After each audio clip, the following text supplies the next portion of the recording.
Y ya entrando de lleno a nuestro segmento de Derecho y Justicia, le damos la bienvenida al doctor Miguel Valerio. ¿Cómo le va, doctor? ¿Cómo está Bueno, usted? gracias por invitarme otra vez al programa. Tenía tiempo que no pasaba por aquí, Sí, pero la realidad es que con mucho aprecio y cariño a todos. como Bueno, pero siempre. usted tiene que irnos actualizando de cómo va el caso Odebrecht siempre, No, ¿Pero esa es la primera ustedes hablan temporada o la segunda temporada? ¿verdad? No sabemos exactamente de cuál de los casos de breve, son muchos. Bien. Doctor, gracias por estar con nosotros y hablando del mecanismo, ¿verdad? Sí. Yo creo que la palabra ahora se hace... No, ahora que Netflix está de moda la pegó. La palabra Sí, real el es mecanismo. mecanismo.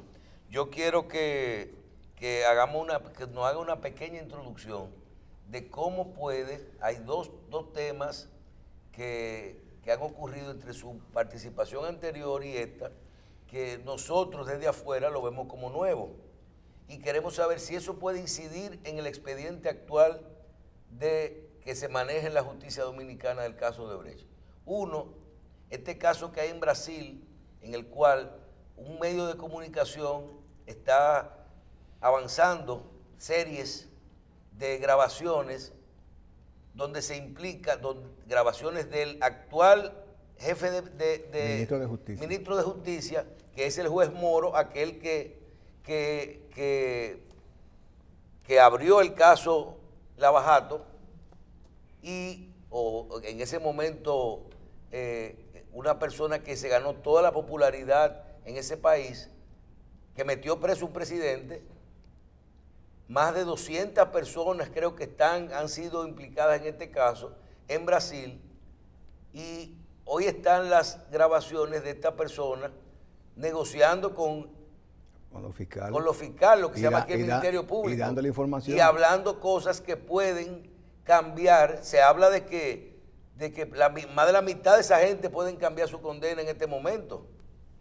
Entonces, ese es un caso. Y otro, la periodista Alicia Ortega, en República Dominicana, ha traído una supuesta investigación de un grupo de periodistas internacionales con un soborno adicional en República Dominicana, que implica un caso que supuestamente no fue incluido en la justicia dentro del expediente de Odebrecht. Háblenos de eso y qué implicación podría tener eso dentro del caso actual que ustedes manejan. Mira, en primer lugar, el tema de Moro es un tema emblemático. Él escribió un libro sobre qué son las delaciones premiadas y los efectos en el proceso penal, y cómo él, en el tema Lavajato, tuvo una participación estelar, tanto así que lo llevan al Ministerio de Justicia en un periodo crítico de la historia brasileña. Yo el tema de Brasil lo manejo bien, lo he dicho varias veces, porque tuve la oportunidad de trabajar con el equipo legal de un diputado amigo que injustamente lo imputaron y por suerte fue descargado. Ahora, el tema Moro como tal, yo siempre he dicho que la corrupción real es la injerencia de un poder sobre el otro. Si la corrupción estatal, cuando el Estado quiere, o parte del Estado quiere lograr objetivos en la justicia, esa es mucho más corrupción que cuando un imputado le da dinero a un juez. O sea, ¿qué ocurrió con el juez Moro? El juez Moro se monta en una coyuntura de un caso que en un primer momento él no creía mucho, y que luego él observó que tenía la posibilidad de una visibilidad de índole político. Es una realidad. Ahí están las revistas de Sao Paulo, periódico brasileño, que iban relatando ese curso político que él estaba dando al expediente.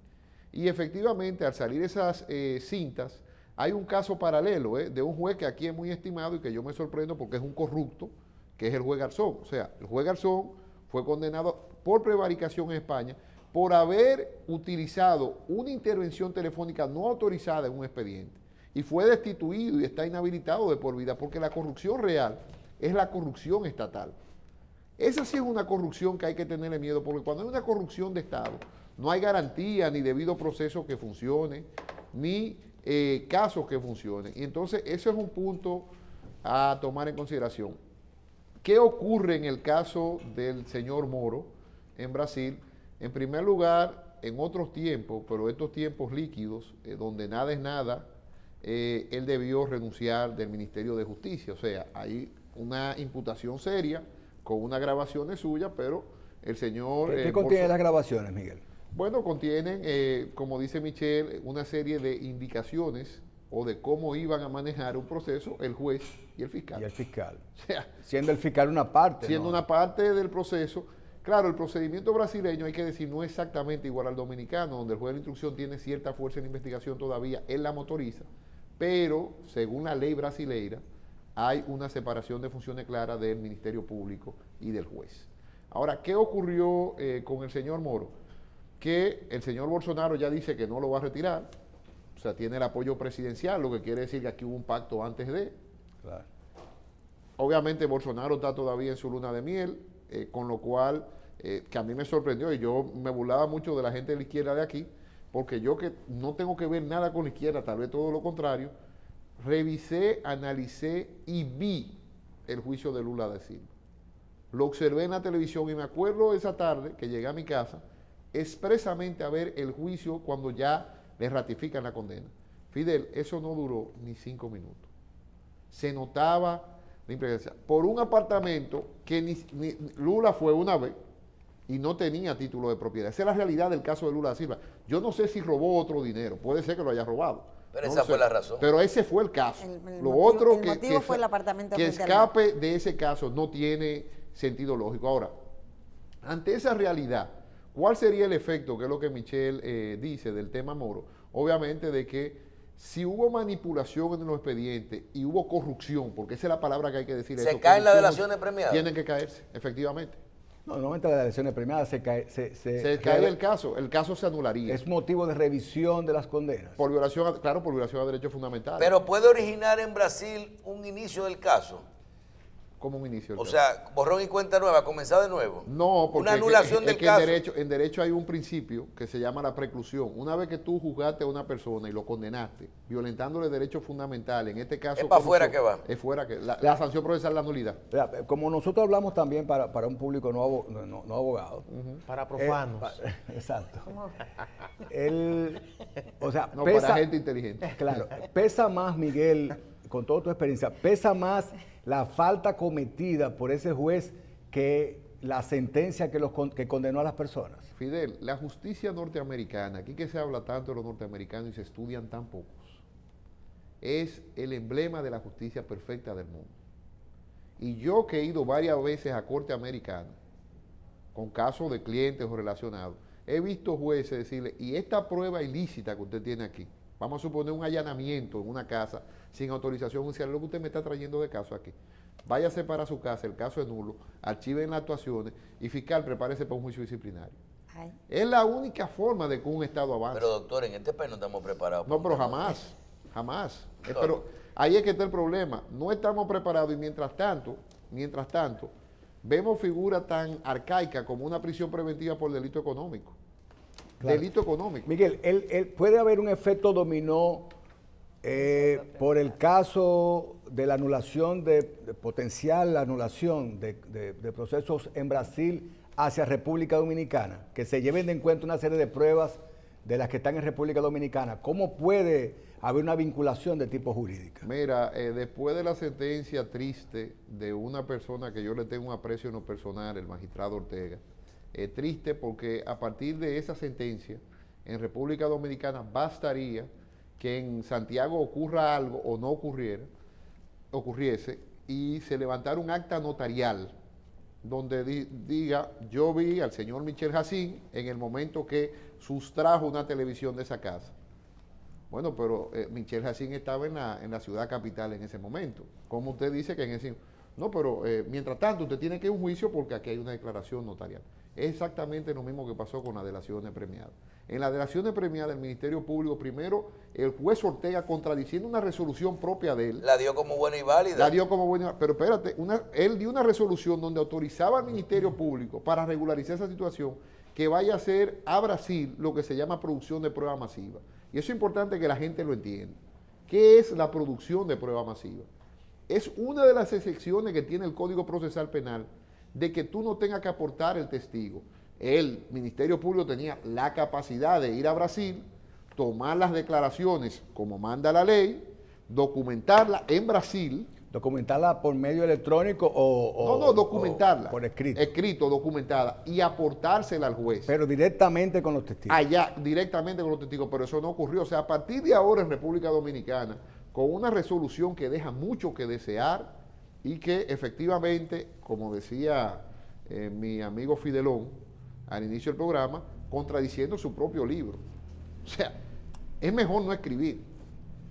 Es necesario que la gente entienda de que este es un proceso donde lo que vamos a hacer, por ejemplo, yo como abogado de la defensa, ya mandé en mi oficina a que me impriman las delaciones premiadas del tamaño mío, que son 6 pies. Y que yo la voy a colocar en el estrado para yo interrogar las delaciones premiadas, es decir, el papel. Entonces, a partir de ahí, el efecto procesal en República Dominicana, yo no sé cuál fuera. Ahora, en Brasil, donde te digo que periódico, prensa, revistas jurídicas que tengo, han sido muy críticos y dicen que hay que anular muchas condenas. Fíjate tú, los errores judiciales en Estados Unidos que se contabilizan, una gran parte es por personas que se declaran culpables, porque tú sabes que en la justicia norteamericana tú te declaras culpable con pruebas ilícitas, y que años después se verifica de que hubo irregularidad en el proceso y la sanción procesal es la nulidad, que aquí lo tenemos con lo que dice Fidel en la revisión y que lo tiene Brasil también. Entonces, el efecto procesal de eso tendría que ser la nulidad del proceso completo y todo el mundo fuera. Sí se nota, sí se puede determinar obviamente una conexión entre las actuaciones de Moro y lo que pasó aquí. El problema que se añadió en las últimas 2 semanas de este supuesto soborno adicional de 39 millones de dólares no provoca un efecto dominó, como ustedes dicen, porque es un efecto posterior, un caso adicional con respecto al juicio local. Mira, yo soy muy cuidadoso, ahí sí, y muy respetuoso de la presunción de inocencia. De entrada hay que decirle presunto soborno, o sea, no podemos decir con soborno, porque hay 2 teorías encontradas. Ayer se interrogó al señor Laguarre. El señor Laguarre tiene una explicación un poquito complicada que dar, porque efectivamente, pero es su explicación.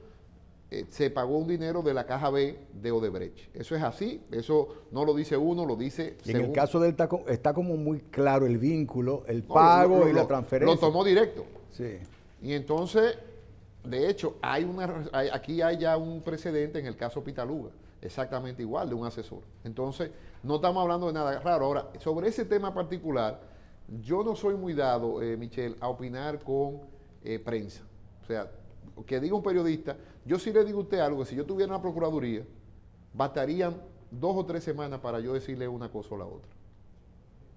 Eso es seguro. Si me dan a investigar ese caso con la claridad que lo explicó Alicia Ortega, en 2 o 3 semanas el proceso estaría culminado y prácticamente cerrado, porque yo no creo, a diferencia de mucha gente, ni creo en la prisión para ese tipo de casos.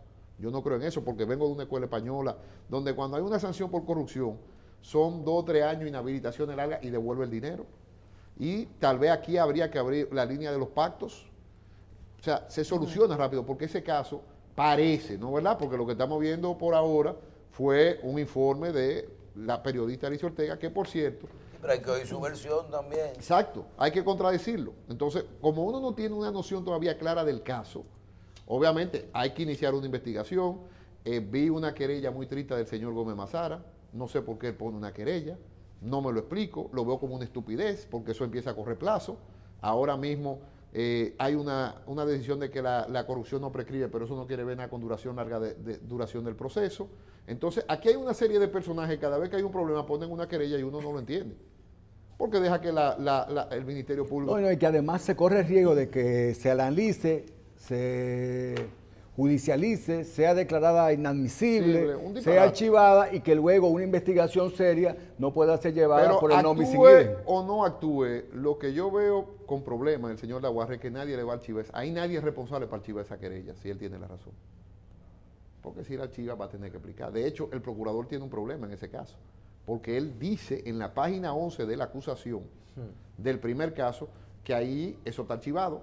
Sí. Entonces la pregunta era, ¿a quién se le archivó? Porque todo el mundo sabe que es un archivo que él lo dijo de la boca para afuera, pero para tú archivar tiene que decir una persona física. Claro. Miguel, justamente, doctor Valerio, justamente... Miguel. Es mi interrogante. Recordemos que hace un tiempo usted mismo estuvo por aquí y conversó sobre aquella comisión de notables que se designó para la evaluación de Punta Catalina especialmente. Donde nosotros decíamos y criticábamos que no había razón de ser, pero lo que abunda no daña. Siempre que esté bien. Bien, aquella vez concluimos exactamente eso, siempre que esté bien y bajo el amparo o sombrilla de la ley. Esa comisión determinó lo que determinó y Procuraduría archivó o sacó, excluyó del expediente a Punta Catalina.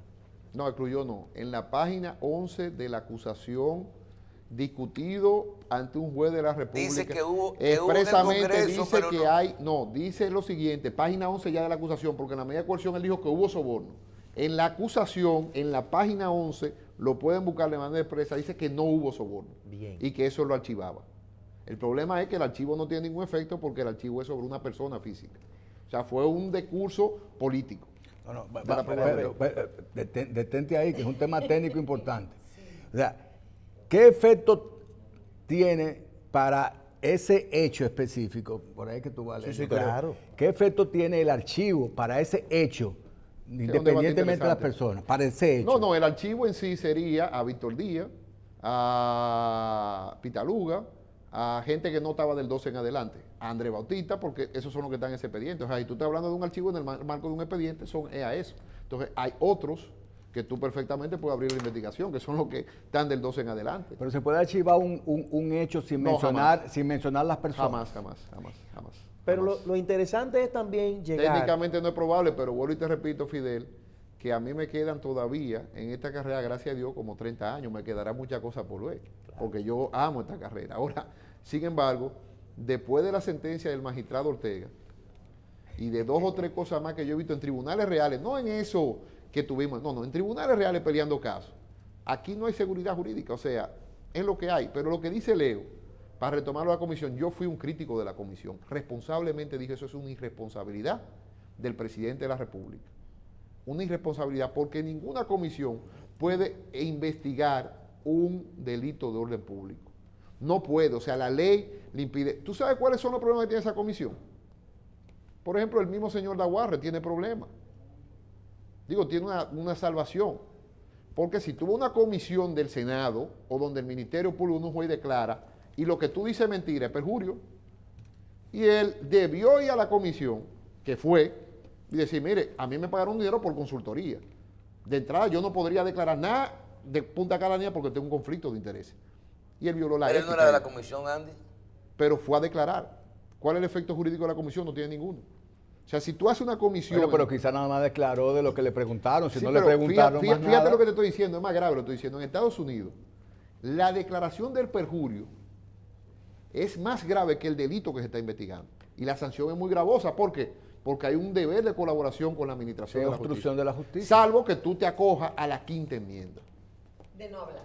que la tenemos aquí en el artículo 69. No No declarar en contra. Eso me perjudica. Que es legítimo. O sea, a mí cuando me dicen que una gente está ejerciendo una garantía, una teoría, ahora, como esa comisión no tiene ninguna validez legal de nada, y lo que se hizo fue un disparate, y más que un disparate, un disparatazo, y una burla a este país.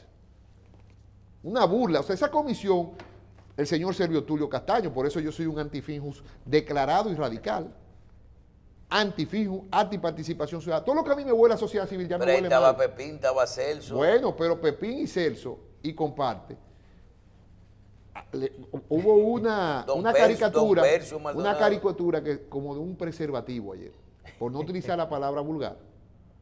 A mí no me importa quién estuvo ahí. Por mí pueden poner al cura. Eso es lo bueno, Michelle, como tú, como Fidel. Nosotros no tenemos compromiso con nadie.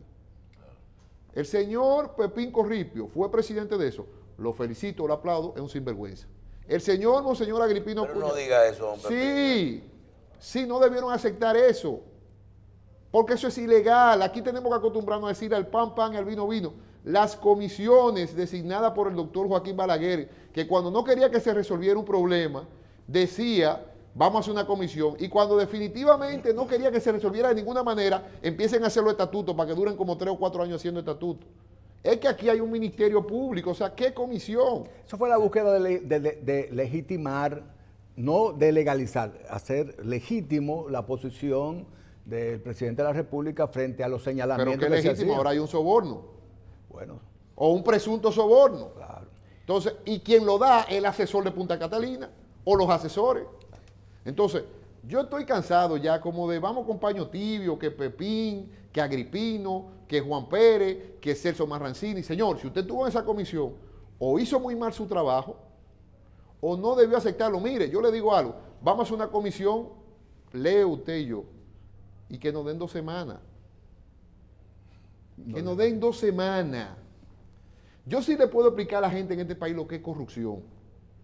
No de cartón ni de moralidad de la sociedad civil. Ay, ahí hay corrupción. Y por atrás buscándosela. Sino corrupción real, viendo casos y expedientes de muchos años. Entonces, este es un momento donde, lamentablemente, eso de las comisiones jamás deberíamos aceptarlo. El testimonio de Andy Dawager, del señor del Banco de Reserva y de la Bolsa de Valores, puede ser fundamental en este caso.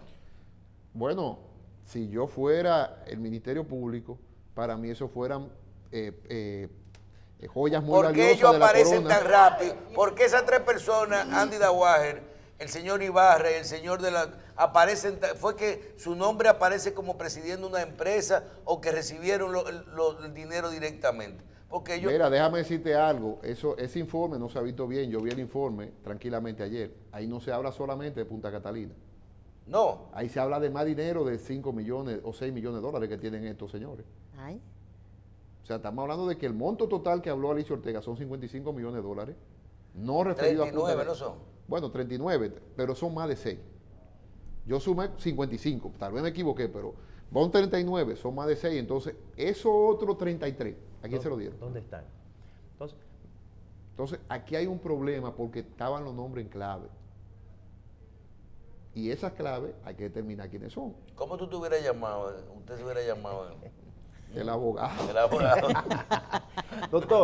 Doctor, si el Ministerio Público, específicamente la Procuraduría, utilizó aquel informe que hizo esa comisión, Ministerio Público dijo que archivaba el caso de Punta Catalina específicamente. Sí, lo dice expresamente en la página 11 de la acusación. Quiero que seamos responsables con eso. Archiva ese caso. Y resulta que ahora el Ministerio Público está sobre sus pasos, va a investigar ese caso.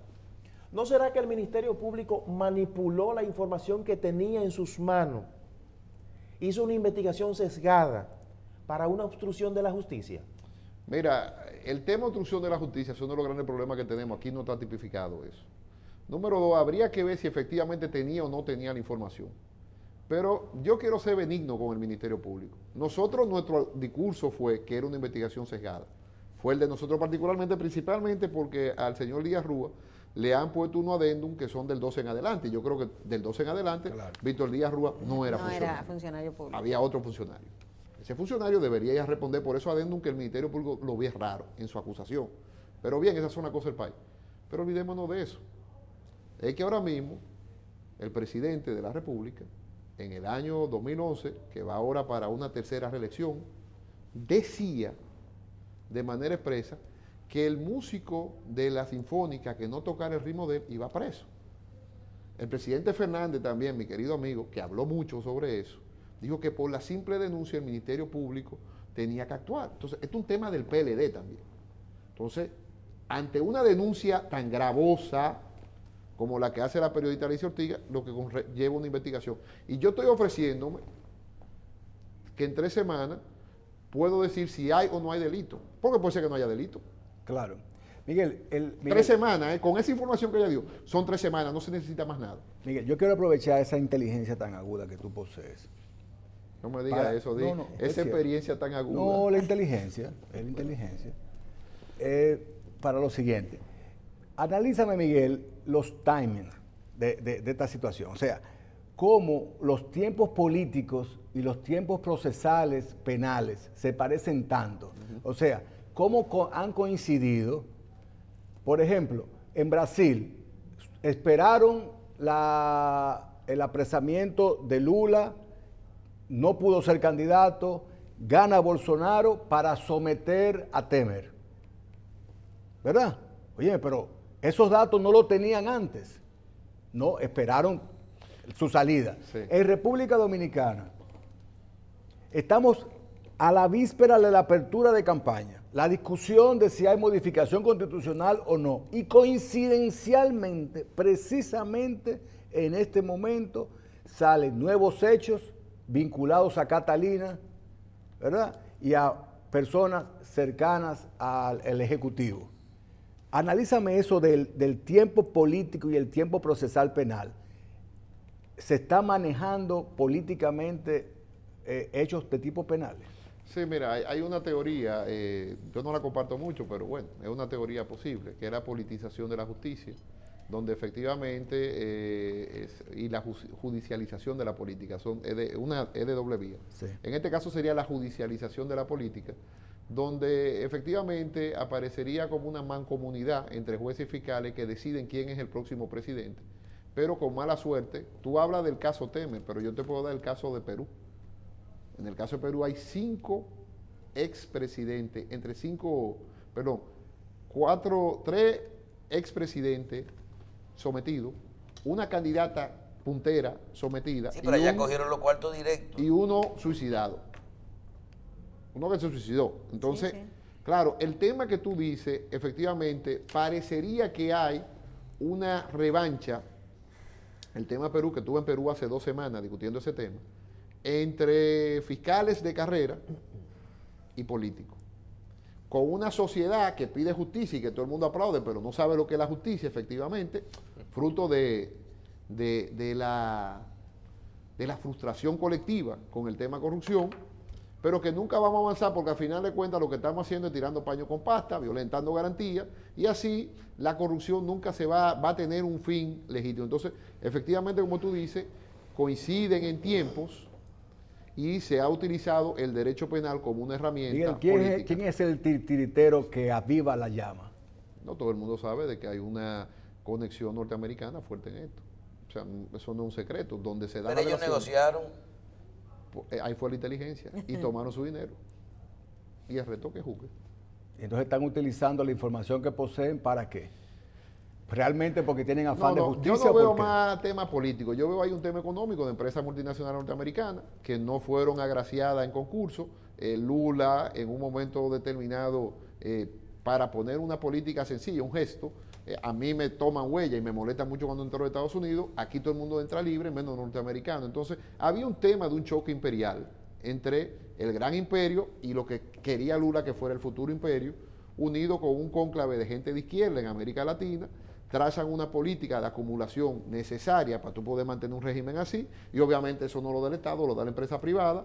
Hay una situación, hay un libro muy bueno, de un brasileiro donde dice efectivamente cómo fue ese pacto empresa-Estado, donde la empresa hace más riqueza a cambio de financiar campaña política. Eso es así. Miguel, la sentencia el auto de apertura a juicio del juez Ortega sentó un precedente y dice que el delito de prescripción no prescribe. El delito de corrupción. ¿Verdad? De corrupción no prescribe. Sin embargo, nuestras leyes y la propia Constitución establece que la corrupción estará sometida a plazos mayores de prescripción al ordinario. No entra en contradicción esa decisión jurisprudencial foránea que utilizó el juez Ortega con los preceptos legales que tenemos. O la retroactividad de la Constitución, que es peor. También. Claro. Mira, hay un debate interesante sobre la prescripción en el ámbito jurídico penal para el tema corrupción, porque en derecho penal no hay figura que no tenga una finalidad. O sea, el porqué de la no prescriptibilidad de los delitos de corrupción. Efectivamente, desde el año 1998, porque eso no viene de ahora, en una cosa sin ejemplo, porque no hay una convención europea contra la corrupción y Estados Unidos no es parte de la Convención Interamericana contra la Corrupción. O sea, los países latinos, se le iluminó la cabeza, por arte de magia, hicieron una convención ante la corrupción y ahí colocaron el tema de las prescripciones especiales para ese tipo de materia.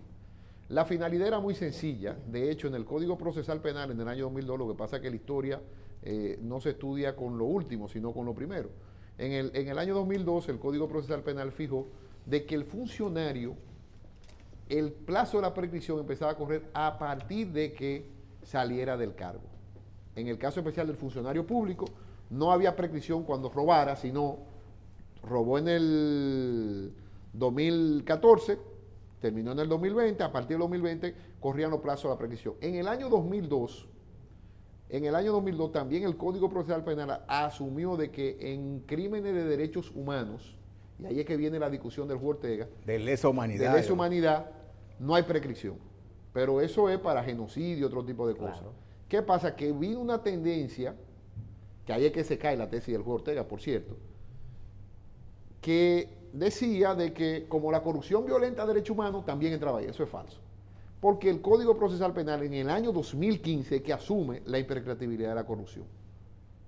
Año 2015. Entonces, él aplicó retroactivamente una ley, ahí no hay duda. A hechos anteriores al A hechos 2015. anteriores al 2015.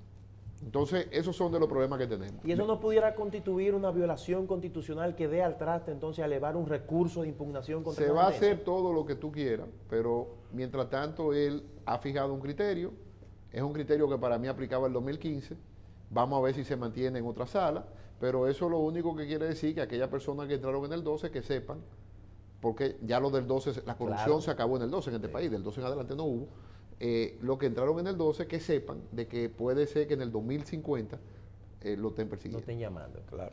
Doctor, con este resultado de lo que uno le dice la primera etapa del juicio, que es mandarlo a juicio de fondo y descargar a uno de los imputados, porque vi que al Chu Vázquez lo excluyeron del expediente. Que por cierto estaba sometido por 2 millones de pesos por una venta de unos cocos. Era el sometimiento más raro que yo había visto en mi vida, pero le hicieron justicia. Un coquicidio. Lo excluyeron del expediente. Ahora se envía a juicio de fondo. Estos imputados, ¿cuál es la ruta en tiempo? Ahora se inicia un juicio, ¿qué tiempo puede durar ese juicio? Y como todavía se mantiene un legislador, que es una jurisdicción privilegiada, ¿qué instancias tenemos por delante? Porque quiero hacer una vinculación con lo que es el proceso electoral y se podría tener un fallo, por ejemplo, en primera instancia, en el caso de Brecht, antes del 16, del 20 de mayo del año que viene. No, mira, en términos reales, como hubo tantas violaciones de derechos fundamentales constatadas en la resolución del juez Ortega, la única apelación, dicho por el Tribunal Constitucional y la Suprema Corte de Justicia, que se le permite la autoapertura a juicio, es la que viola derechos fundamentales. El recurso ¿Ustedes van a apelar sí, esa? claro, se va a ejercer el recurso de apelación por violación a derechos fundamentales, porque tú tienes que, para poder llegar al constitucional, haber reclamado la violación constitucional en cada etapa. Eso solo tiene que conllevar necesariamente, es un plazo que vence el 19 o 20 de este mes, y en lo que estudian la admisibilidad o no, ya estamos en septiembre o noviembre. Si lo admiten, ponte tú que se discuta a septiembre, octubre. Si no lo admiten, como quiera se vaya a casación. Entonces hay que terminar la etapa de la instrucción, que no ha terminado, y ese proceso tendrá que empezar entre enero y febrero. Y luego un proceso tan complejo con 7 personas más, 200 testigos más, es imposible que termine antes de mayo. Miguel, finalmente te voy a sacar un poco de tu zona de confort. Ay. Cuéntame de la modificación constitucional, estos aprestos de Leonel Fernández tratando de impedir en términos fácticos que se reúnan los congresistas. Y el presidente del Congreso militarizando porque supuestamente tiene la información que pretendían entrar al Congreso y pegarle fuego a 3 muebles y armar un caos. Cuéntame esta situación. Mira, hay un opinión. libro de literatura que a mí me gusta mucho, de George Orwell, que es Rebelión en la Granja. En Rebelión en la Granja, un día los animales se sublevan y al patrón de la granja lo sacan. En el capítulo 5, bueno, cuando sacan al dueño de la granja, 2 cerdos, Napoleón y Bola de Nieve, se quedan a cargo de la granja. Pero ¿qué pasa? Que típica lucha del poder, los 2 cerdos, ahora que hablamos del león, del caballo, por eso te digo que se me asemeja mucho a Rebelión en la Granja. No sé el apodo del presidente, pero habría que ponerle uno. Yo le pondría el tigre. Sí. El tigre, porque la del 2016, todo el mundo la aplaudió, yo me opuse. Incluso, ¿Con qué fue que usted desayunó? o el Se desayunó esta mañana. o el- óyeme, o el- comí bien. No, Hombre, que le ha dicho a Pepín Corripio No, en este o el programa. tiburón. Óyeme, Fui- ponle el dice tiburón. tigre. El tiburón. Sí. Bueno, o el tiburoncito. O el tiburoncito. En el 2016 yo me opuse a la reforma constitucional, inclusive tuve un debate muy importante en privado con el presidente Fernández, diciéndole, usted no tiene nada, porque eso lo dejaron en el aire. Y ayer Francisco Javier, que él, sinceramente, es de los políticos que más yo admiro, dice que en el pacto no decía en ningún lugar de los 15 puntos que la Constitución no se podía reformar. O sea, dice Francisco Javier, yo me reí porque digo, bueno, efectivamente, expresamente no hice Tienes eso, pero razón. implícitamente ese era el pacto. Bueno, pero el candado nunca se llegó a poner. Bueno, pero por eso te digo que el que no pone candado, después que le roban, te van a robar otra vez. Entonces le robaron otra vez. Al final de cuentas, cuando tú ves ese capítulo 5, pasa exactamente igual. Aquí hay una lucha por el poder de dos personas que ven que no hay oposición de frente. Por ejemplo, este mismo tema de Odebrecht, salvo Farideh Raful, ninguna gente de la oposición lo ha tomado y es un tema de campaña. Claro. Nadie ha tomado eso. Entonces, al final de cuentas, en ese punto, en ese capítulo 5, Bola de Nieve, le quitan el poder a Bola de Nieve, que es Leonel Fernández. ¿Qué pasará? Van a pasar la reforma constitucional, no hay duda. Vamos a ver si Leonel Fernández se va o no del poder, dentro Del partido. del poder, porque él no me hable del partido, él está en el poder, porque su esposa es vicepresidente de la República. Claro. Entonces, todas esas son cosas que hay que ver hasta dónde van a llegar, pero mientras tanto, un Congreso militarizado, una DGI acabando con la gente, un Ministerio Público haciendo lo que quiere. Pero él vino allí a cerrar este programa. Una represión brutal por parte del Estado, un camino hacia lo no identificable, porque es que una tercera elección es problemática. ¿Entiendes? O sea, no sabemos qué va a pasar. Tal vez Danilo Medina se viste de gloria y hace un gobierno democrático del 20 al 24, pero las experiencias latinoamericanas con una tercera elección son un poco temerarias. Pero esa es la opinión que usted da sobre el caso. En este proceso de la reforma a la Constitución, ¿le preocupa a usted cómo se está manejando a nivel del Congreso e internamente en el PLD? Es que el problema del PLD se ha traspasado a la sociedad. Y es que habemos gente que no somos el PLD y que no queremos reforma constitucional ni reelección. Y que entendíamos que y se acabó. Y que tal vez Leonel, en el caso mío particular, le he dicho varias veces que tal vez Leonel Fernández no tenía por qué volver. O sea, aquí hay un tema de que cada 4 años... porque Leonel, este era su cuarto. Cada 4 años hay un debate de reelección. Aquí los problemas esenciales de este país. Mira, hubo un amigo que me dijo una gran verdad. Me dice, es que ustedes los burgueses entienden que la gente en los barrios está viendo quién es el presidente. ¿O no? Esa gente no está viendo eso. Esa gente lo que está viendo es cómo come mañana. Esa gente lo que está viendo es que no tiene luz 24 horas. Una Que hay discusión de dengue. élite. Que no hay agua. O sea, es una discusión de élite. O sea, la realidad del pueblo dominicano es que hay un grupito de gente que entendemos que estamos por encima de él y hay un grupito que cree que está por encima de nosotros, que es el que controla. Entonces, una tercera reelección, yo no sé cómo la van a vender.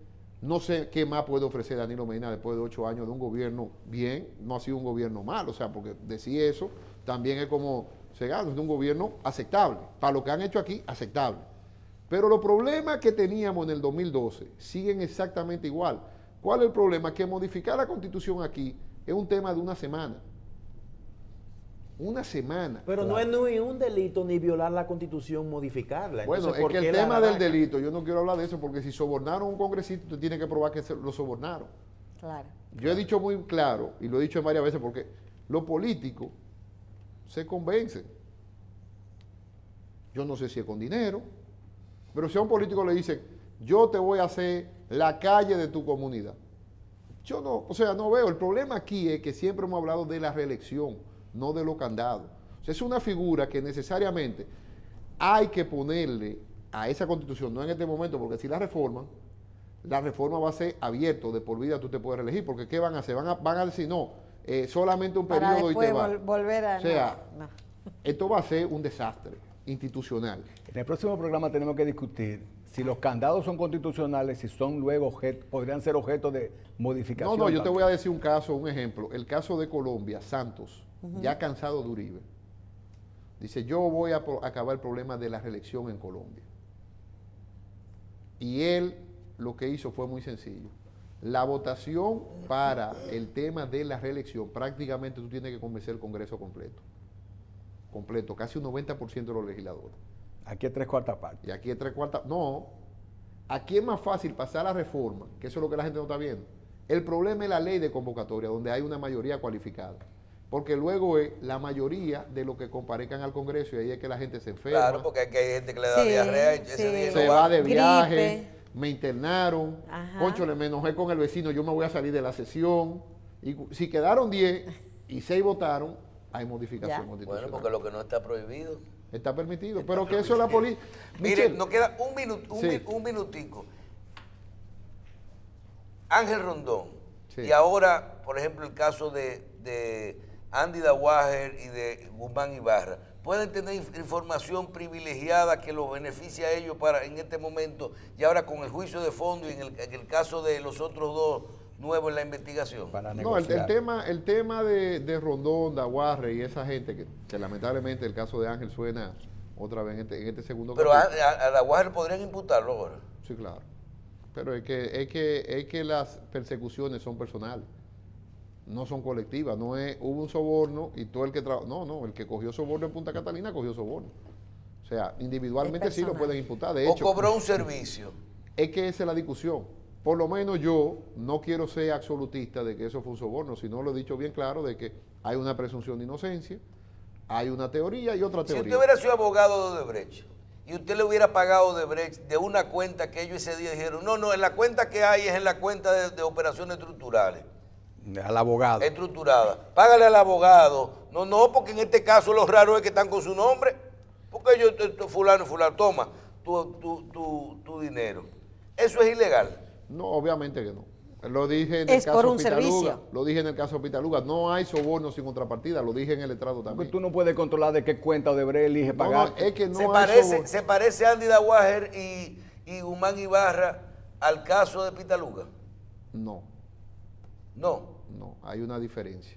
El caso de Conrad Pitaluga no era asesor de proyectos del gobierno de Odebrecht. El caso de Andy fue asesor y el caso de Ibarra, lo que se dice, porque no lo sé, es que él aprobó unos préstamos a cambio de, él dice que no, que era una asesoría. Entonces, por eso te digo, ese es un expediente muy interesante y yo, si me dan 20 días con la prueba y me nombran procurador 20 días, 20, no quiero ni un día más, 20 días. No acepto más. Tal vez puedo llegar a No 30 le vamos a aceptar con una reelección, prórroga. Sin reelección, yo te puedo hacer el expediente Dice si un te amigo, si no. dice un amigo mío, Fidel, si te nombran procurador, baja la corrupción como un 75% sin hacer más nada. Pero claro, pero que así. Dice aquí, Bueno, yo quiero aclararle a los televidentes que este es un programa de Derecho y Justicia Claro. y que el doctor como abogado penalista está acostumbrado a que se dice todo en juicio, ¿verdad? Claro. Se dicen todo. No, porque de parte nuestra, nosotros con el señor de Impuesto Interno y de Pepín Corripio, no no estamos de queremos nada.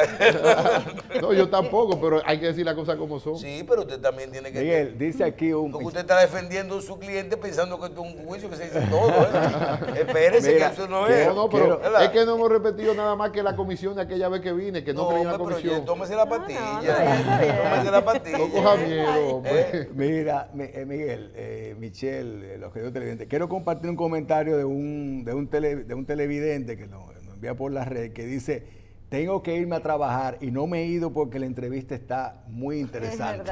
Es verdad. Tú ves, Michelle, te subí. Esto es así. Hagan como yo, paguemos todo el mundo sus impuestos, seamos transparentes. Porque eso es Exacto. todo. Ahí no puede haber Bueno, temor. pero usted lo que tiene que hacer es buscar y traernos a este programa siempre delaciones premiadas, traernos cosas buenas, ¿verdad? Mira, por cierto, que Tráiganos en datos de lo que la gente quiere en saber. en las delaciones premiadas, por eso te digo que hay que estudiar lo que ella dijo en el informe y cómo opera eso, porque un dinero no llega solo. No, viene caminando. Viene caminando y uno recibe Y deja huellas. y otro otros entrega. botean. Entonces, todas esas son cosas que son interesantes. Ahora, yo no quiero llegar a la conclusión, sinceramente te lo digo, porque soy hasta amigo de que eso haya sido soborno, porque coño, qué bruto es.